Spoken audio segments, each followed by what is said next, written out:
धड़ धड़ करती ट्रेनों की आवाज। चाय चाय, ब्रेड पकौड़ा ले लो। बरेली के स्टेशन पर आज कुछ ज्यादा भीड़ थी और लगभग 14-15 साल का बच्चा स्कूल का बैग लिए, हाथों में कुछ चार्ट पेपर लिए, नम आंखों से अपनी माँ को विदा कर रहा था।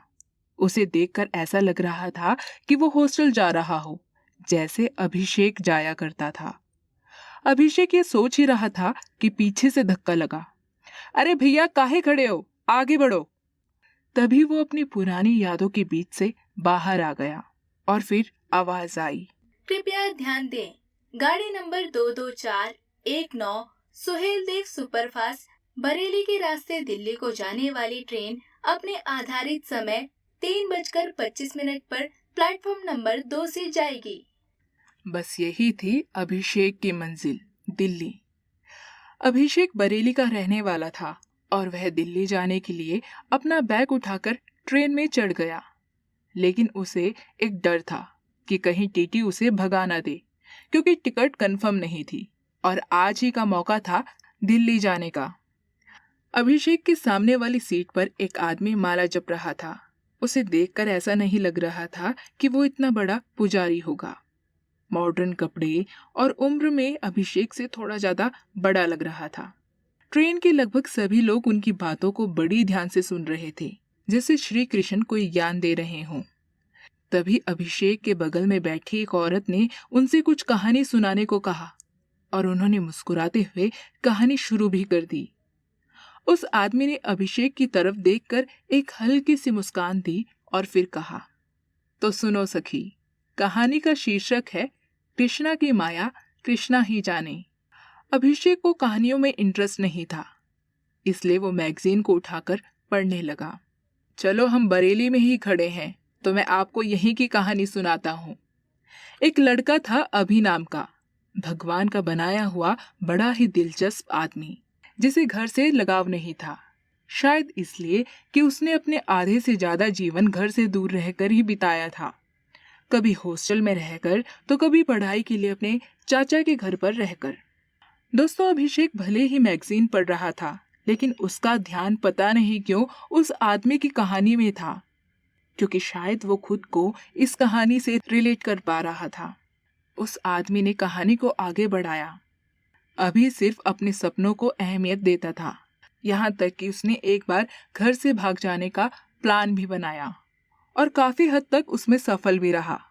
लेकिन उस नादान परिंदे को ये नहीं पता था कि जिसे वो पीछे छोड़कर जा रहा है, वो असल में उसकी जिंदगी का एक अनमोल रत्न है, उसकी माँ।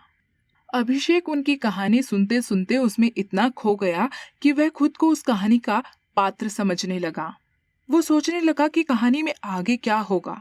तभी उस आदमी ने कहानी को आगे बढ़ाते हुए कहा, जब अभि की माँ को ये पता चला कि उनका बेटा घर छोड़कर चला गया है, तो उन्हें एक सदमा सा लगा। वैसे भी वो दिल की मरीज थी, और अगर उनका इकलौता बेटा घर छोड़कर चला जाए तो इससे बड़ा एक माँ के लिए दुख क्या होगा। अभि की माँ ये सोच ही रही थी कि उन्हें दिल का दौरा पड़ गया। घर में उस वक्त कोई नहीं था। ये तो शुक्र है कि पड़ोस वाले राहुल ने उन्हें देख लिया और सबको बुलाकर उन्हें हॉस्पिटल ले गए। और फिर जो कहानी में आगे हुआ, उसे तो सोचना भी असंभव है। ट्रेन के सभी लोग उत्सुक थे कि आगे कहानी में ऐसा क्या होने वाला है। अभिषेक को शुरू से ही कहानी अपनी जैसी लग रही थी, और जैसे जैसे कहानी आगे बढ़ रही थी, वैसे वैसे अभिषेक के मन में डर सा बैठ रहा था कि कहीं उसकी माँ को तो कुछ नहीं हो गया। इससे पहले अभिषेक के दिमाग में कुछ गलत आता, वो वापस घर को लौट गया। उसके दिमाग में अपनी माँ को लेकर न जाने कितने बुरे बुरे ख्याल आ रहे थे। उसे कुछ समझ नहीं आ रहा था कि वो वापस क्यों जा रहा है। आखिर उसे माँ की इतनी चिंता क्यों हो रही है। अभिषेक जब घर पहुंचा तो वाकई में उसकी माँ हॉस्पिटल में थी। उन्हें हार्ट अटैक आया था।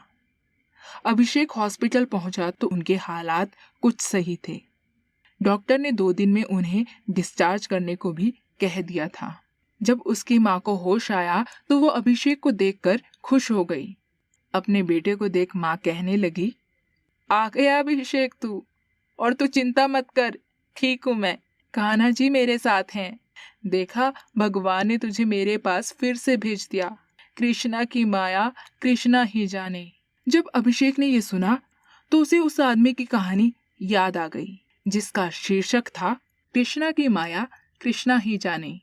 अभिषेक को सब कुछ समझ आ गया कि वो कहानी उसकी ही थी और वो आदमी कोई और नहीं बल्कि श्री कृष्ण का रूप थे। इसलिए वो बार बार अभिषेक को देखकर मुस्कुरा रहे थे। उनकी वजह से ही आज अभिषेक अपनी माँ के पास था। अभिषेक को सब कुछ समझ आ गया था कि वो कहानी उसकी ही थी और वो आदमी कोई और नहीं बल्कि श्री कृष्ण का रूप थे।